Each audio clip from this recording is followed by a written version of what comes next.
Ang inaabangang rematch ni Manny Pacquiao at Floyd Mayweather ngayong Setyembre 2026 ay hindi matutuloy at ipinagpaliban ng walang tiyak na petsa.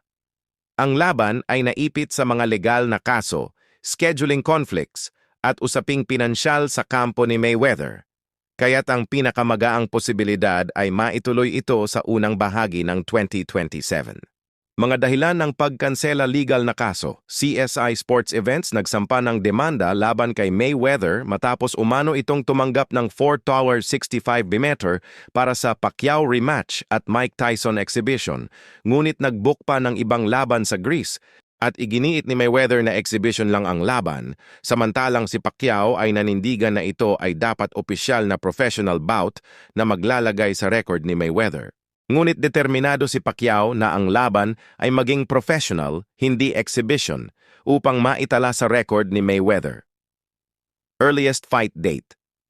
Kung matutuloy, inaasahang sa Enero o unang bahagi ng 2027 pa ito mangyayari. Maraming fans ang nadismaya sa performance noon, kaya't ang rematch ay inaasahan bilang second chance para sa mas kapana-panabik na laban.